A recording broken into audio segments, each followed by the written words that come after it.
తాకట్లో ఉన్న మీ బంగారాన్ని విడిపించి ఆ రోజు ఆన్లైన్ రేటుకి కొంటాం. Sharma gold company. నమస్తే గురుగారు. శ్రీమాత్రే నమః. గురుగారు, మాఘ పౌర్ణిమ, అన్ని పౌర్ణములకి దీనికి ఏంటి డిఫరెన్స్? ఏం చేయాలి ఈరోజు, ఏం అస్సలు చేయకూడదు, ఎలా ఈ రోజుని సద్వినియోగం చేసుకోవాలి? ఒక్కొక్క పౌర్ణమికి ఒక్కొక్క విశిష్టత ఉంటుంది. మాఘ పౌర్ణమికి ఉన్న విశిష్టత ఏమిటంటే, మీరు ఏదైతే సంకల్పం చేస్తారో ఆ సంకల్పం ఫుల్ఫిల్ అయ్యేటువంటి పౌర్ణమి ఇది మాఘ పౌర్ణమి. ఎందుకండి అంటే ఈ పౌర్ణమి కర్మదగ్ధం చేసే పౌర్ణమి అంటారు దీన్ని. ఓకే. బికాజ్ ఆఫ్ ఈ పౌర్ణమి ఏర్పడడం ఎట్లా ఏర్పడుతుంది, మనకి ఎప్పుడు కూడా రవిచంద్రులు 180 degrees ఆఫ్ స్పామ్ దీంట్లో ఉంటారు. రవి కుంభరాశిలో ఉంటాడు ఈ పౌర్ణమికి, చంద్రుడేమో మఖా నక్షత్రంలో ఉన్నాడు కాబట్టి మాఘమాసం వచ్చింది మనకి పౌర్ణమి రోజు. సింహరాశిలో ఉంటాడు. సింహరాశిలో చంద్రుడు ఉన్నప్పుడు చేసేటువంటి ఏదైతే ఉంటుందో మనం సర్వసాధారణంగా పౌర్ణమి రోజు చేసేది ఏంటి, చలివిడి నైవేద్యంగా పెట్టి లలితాసహస్రనామాలు చదువుతారు. అయితే ఉదయం పూట సాయంత్రం పూట పొద్దున్నప్పుడు అమ్మవారి యొక్క ఆరాధన, లలితాసహస్రనామాలు చదువుకోవడం, సూర్య భగవానుని చూస్తూ లలితాసహస్రనామాలు చదవడం ఉదయం పూట.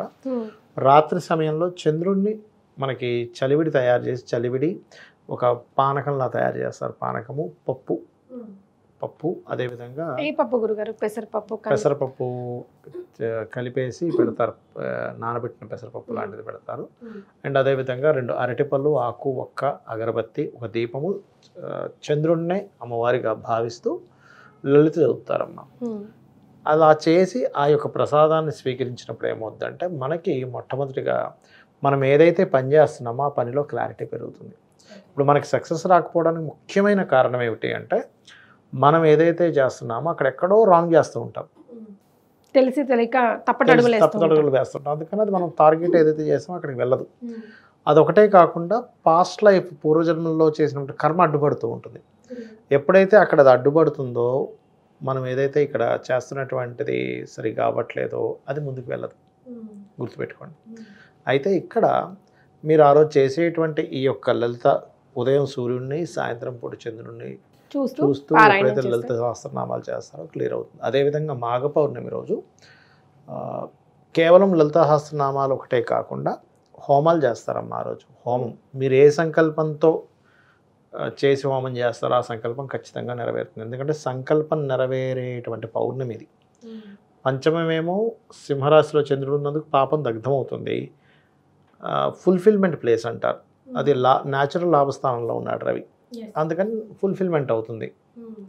అందుకని ఆ రోజు ఏం చేస్తారు చాలామంది, మనకి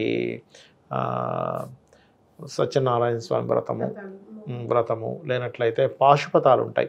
చాలా రకాల పాశుపతాలు అంటే వివాహ పాశుపతం అని చేసుకుంటారు వివాహం అవ్వడానికి. లేనట్లయితే వ్యాపార అభివృద్ధి పాశుపతాలు ఉంటాయి. ఇట్లా రకరకాల 365 పాశుపతాలు ఉన్నాయి. అందులో ఎవరైనా ఏదైనా ఒకటి తీసుకొని ఆ పాశుపతం చేయడము, లేనట్లయితే చండీ పారాయణం చేయడం ఆ రోజు. కొంతమంది హనుమద్ భక్తులు ఉంటే కనుక ఆ రోజు మొత్తము ఒక 41 times హనుమాన్ చాలీసా చాంటింగ్ చేయడము. అదే మాఘ పౌర్ణమి రోజు ఇంకొంతమంది మొండిగా ఉంటాయి, కొన్ని సమస్యలు తీరవు చూసారా, ఒకటే రోజు 27 times లలితా సహస్రనామాలు చేస్తారు. అంటే ఏం చేస్తారంటే కొన్ని పళ్ళు పెట్టుకుంటారమ్మ, పటం పెట్టుకుంటారు, కొంతమంది గ్రూప్గా కూర్చొని లలితా సహస్రనామాలు చాంటింగ్ చేయడం. ఒక ఫాస్ట్గా చదివితే 20 minutesలో అయిపోతుంది. యాక్చువల్గా అయిపోగానే హారతి ఇవ్వడం, ఒక పండు నైవేద్యంగా పెట్టడం, అట్లా 9 times అయిపోగానే బ్రేక్, ఒక 30 minutes ఏమో అదే పళ్ళని ప్రసాదంగా తీసుకుంటారు. పళ్ళను మాత్రమే తీసుకుంటారు, అన్నం తినరు ఆ రోజు. ఎందుకంటే అన్నం తిన్నారనుకోండి ఫుల్గా మళ్ళీ చదవలేరు మీరు, ఒక మత్తులాగా వస్తుంది. పళ్ళు మాత్రమే తీసుకుంటారు, నైవేద్యం పెట్టినటువంటి తీసుకుంటారు. మళ్ళీ 9 times, మళ్ళీ ఈవినింగ్ అవుతుంది. అప్పటికి మళ్ళీ ఒక 1/2 hour 20 minutes బ్రేక్ ఇచ్చి మళ్ళీ కాస్త పళ్ళు తీసుకున్నట్టు ఎనర్జీ కూడా వస్తుంది, ప్రసాదం కింద తీసుకుంటారు. మళ్ళీ 9 times, అట్లా 27 times ఎవరైనా మాఘ పౌర్ణమి నాడు కనుక చేసినట్లయితే వాళ్ళ పూర్వజన్మ కర్మ దగ్ధమవుతూ వాళ్ళు ఏదైతే సంకల్పం అనుకుంటున్నారో ఆ యొక్క సంకల్పం అమ్మవారు ఖచ్చితంగా నెరవేరేలా చేస్తుంది. అది ఏదైనా కానివ్వండి, ఇది అది అని కాదు.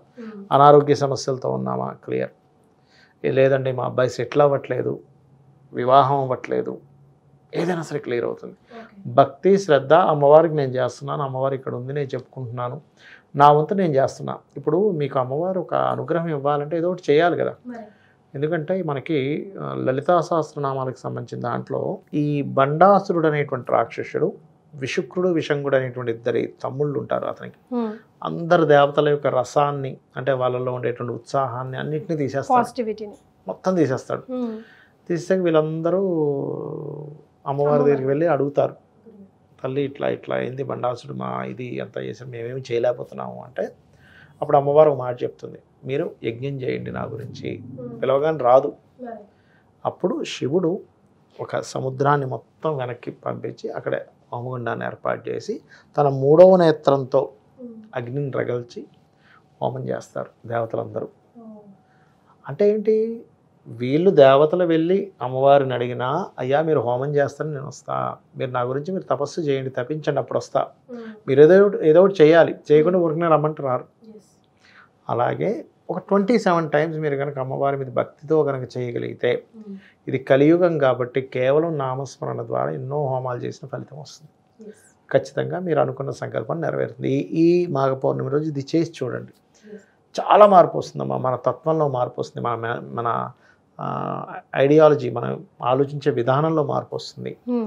మనం ఒక వ్యక్తితో గతంలో ఆ వ్యక్తితో ఒక సంభాషణ చేసేటప్పుడు ఎలా ఉండేవాళ్ళము, ఇప్పుడు ఎలా ఆలోచిస్తున్నాం. ఒక్కోసారి మనం చూడండి, అవతల వాళ్ళు చెప్పే ప్రతి దాన్ని వ్యంగ్యంగానో నెగిటివ్గానో ఇంత కాదులే అని కొడమ చేస్తూ ఉంటాం. కానీ అలా ఉండదు. అమ్మవారి ఆరాధన చేసినప్పుడు ఏమవుతుందంటే జస్ట్ ఓకే ఇలా చెప్తున్నారు ఫైన్ అని అనుకుంటాం, కానీ దాన్ని మనం ఏమీ వ్యంగ్యంగా చూడం, రెస్పెక్ట్ ఇస్తూ ఉంటాం. మనకు నచ్చితే తీసుకుంటాం, లేకపోతే లేదు లేదు ఫైన్, అది నిజమో అబద్ధం మనకు ఎందుకు వదిలేస్తాం. అట్లా ఉంటుంది, మనిషి యొక్క నేచర్ చాలా మారుతుంది. అది ఏంటంటే అమ్మ, చందోలు రాఘవనారాయణ శాస్త్రి గారు ఒక ఆయన ఉండేవారు. ఆయనకు కూడా ఇలాగే చాలా కష్టకాలం వచ్చినప్పుడు ఆయన కనీసం అమ్మవారికి ఏమీ పెట్టడానికి కూడా లేదు ఆయన దగ్గర. అప్పుడు జస్ట్ లలితాసహస్రనామాలు చదువుకోవడం, నీటి చొక్కను పెట్టాడు. అట్లా ఒకరోజు ఇలాగే 27 టైమ్స్ చేసిన తర్వాత ఆయన స్పృహ తప్పి పడిపోయారు. ఆయన ఇంకా అయిపోయి, ఆయన ఎందుకంటే ఫుడ్ లేదు ఏం లేదు, చాలా మహాభక్తుడు. పడిపోయినప్పుడు అమ్మవారు 27వ చేసి పడిపోయిన తర్వాత ఆయన ఒళ్ళో తీసుకొని పాయసం నోట్లో పెట్టింది. ఆయన ఉన్న దగ్గర ఆయన కాకుండా చాలాసార్లు ఆయన ఇంటికి వచ్చినప్పుడు అమ్మవారు కనబడటం చూశారు చాలామంది. ఏమిటి ఈ పిల్ల ఏమిటి మగ గొంతుతో మాట్లాడుతుంది వచ్చి అని అనుకొని ఒక్కసారిగా మళ్ళీ సడన్గా ఆయన కనబడడం, ఇట్లాంటివి జరిగాయి. అంటే అమ్మవారి యొక్క కృప ఎలా ఉంటుందంటే, సాధన చేయగా ఏ స్టేజ్కి వెళ్తుందంటే అమ్మ, మీరు నమ్మరు, కానీ అంటే మీరు నమ్ముతారు, మీకు కొంచెం భక్తి ఉంది, నమ్మశక్యం కాని విషయాలు ఇవన్నీ. ఎలా అంటే పొద్దున్నే వచ్చి నిద్ర లేపుతుంది అమ్మవారు. ఒకసారి ఏంటి ఇంకా స్టార్ట్ చేయలేదు అన్నట్టుగా నిద్రలేస్తుంది. అదేవిధంగా మీరు అభిషేకం చేసేటప్పుడు నవ్వు మొహం కనిపిస్తుంది ముఖంలో. ఏదైనా ఒక విగ్రహం ఉందనుకో, నా దగ్గర ఇంత విగ్రహం ఉంది, అభిషేకం చేస్తారు, నవ్వు కనిపిస్తుంటే నవ్వుతున్నట్టు అనిపిస్తుంది అమ్మవారు. అదేవిధంగా ఎప్పుడైనా కొంచెం లేట్ అయిందనుకో, ఏంటి ఇంకా లేట్గా వచ్చావు అన్నట్టుగా అనిపిస్తూ ఉంటుంది, ఫీలింగ్ వస్తూ ఉంటుంది. మీకు ఏదైనా ఒక ప్రశ్నకి సమాధానం కావాలన్నప్పుడు అదే అమ్మవారు కళ్ళు కనబడి కూడా సమాధానం చెప్తున్నాము. అమ్మవారిని కనుక అంత భక్తి శ్రద్ధలతో పూజిస్తే ఇది అందరికీ సాధ్యమే. ఏదో వీళ్ళకి మాత్రమే సాధ్యం, వీళ్ళకి సాధ్యం కాదనేటువంటిది లేదు. సోల్ ఎంత క్లీన్ గా పెట్టుకున్నాం, ఎంత క్లీన్ గా ఆవిడ్ని ఆరాధిస్తున్నాం అన్నది ఎప్పుడు ప్లేస్ వెరీ ఇంపార్టెంట్ రోల్ కదా గురుగారు. ఎగ్జాక్ట్లీ. సో మాఘమాసం మనందరి చేతుల్లోనే ఉంది కాబట్టి గురుగారు చెప్పినట్టు చేసి చూడండి. మీకు ఎలా అనిపించిందో, మీకు ఒకవేళ మంచిగా అనిపిస్తే, లేదా మీ దాకా ఈ వీడియో చేరితే 10 మందితో షేర్ చేసుకొని వాళ్ళు కూడా బాగుపడడానికి, అది కూడా పుణ్య కార్యక్రమమే కదా గురుగారు, మీరు దోహదపడండి. మీకు ఎలా అనిపించింది, ఎలాంటి రిజల్ట్ వచ్చిందో కామెంట్ చేయడం మాత్రం మర్చిపోదు. ధన్యవాదాలు గురుగారు. శ్రీమాత్రే నమః. శ్రీమాత్రే నమః.